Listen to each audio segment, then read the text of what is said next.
Corpbiz. Hello everyone, my name is Pankaj Tyagi. In this video, we will talk about the Union Budget 2022 and 2023. The Union Budget for fiscal year 2022-23 was announced by the finance ministers in the Parliament with an aim to boost growth amid continued disruption from COVID-19. The said budgets come up with major announcements including PLI extension for major sectors, tax holiday extension for startups, state funding, so on and so forth.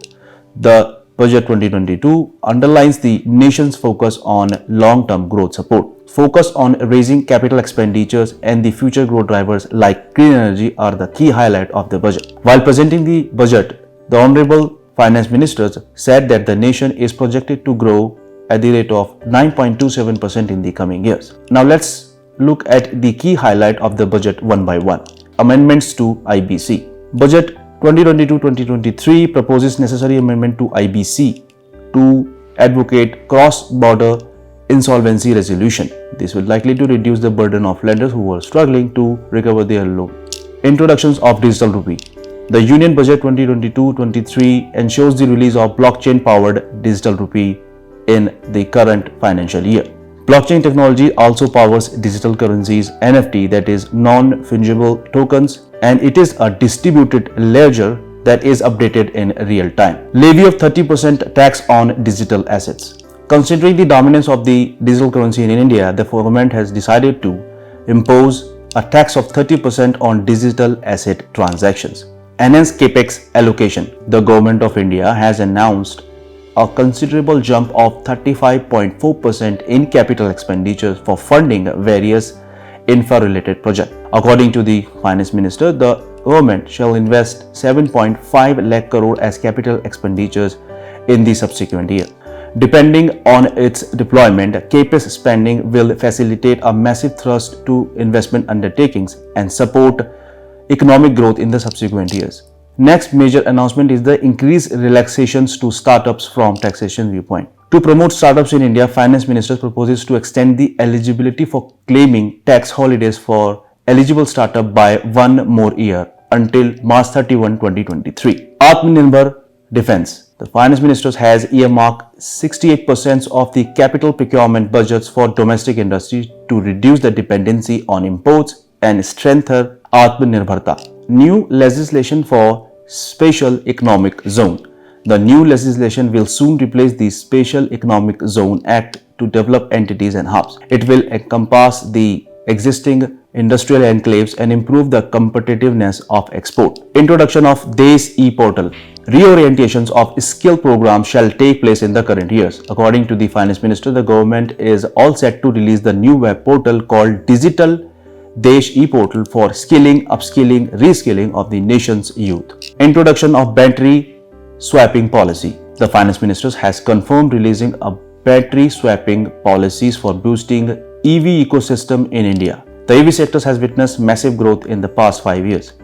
The battery swapping policy will likely to resolve the issues concerning space constraint in urban area for establishing charging station at scale.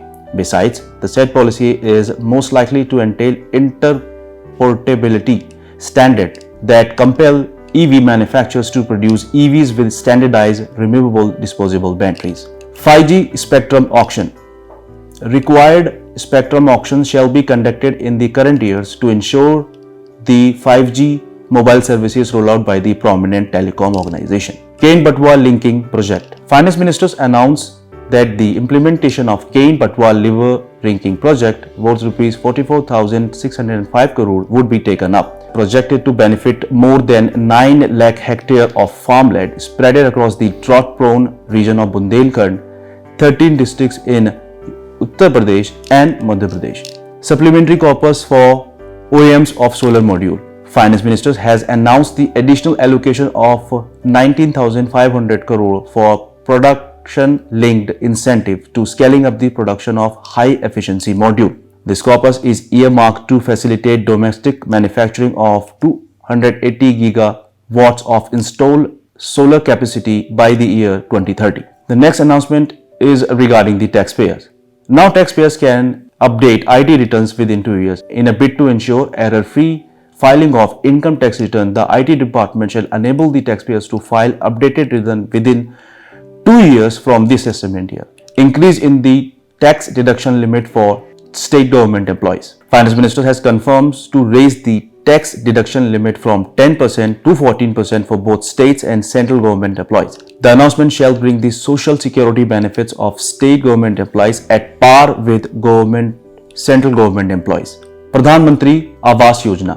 Finance Minister has earmarked the corpus worth rupees 48,000 crore to construct 80 lakh houses falling under the PM Awas Yojana in the urban and rural region in the years 2022-2023. Apart from this, there were other key announcements made under the Union Budget 2022-2023. Let's run through it. The Union Budget 2022 estimates the effective capital expenditures of the central government at rupees 10.6 lakh crore in 2022-2023. The net GST collection for January 2022 had stood at 1.4 crore, which is the highest ever. Union Budget 2022 has proposed to slash down the import duty on cut and polished diamond and gemstones by 2.5%. The Finance Minister also confirms to release a simplified regulatory framework for exporting jewellery via e-commerce platform.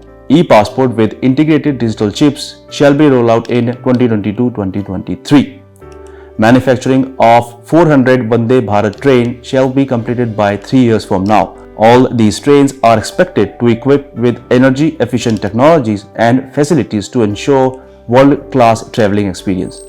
Next major announcement is the use of drone to be promoted for digitization of land records, crop assessment.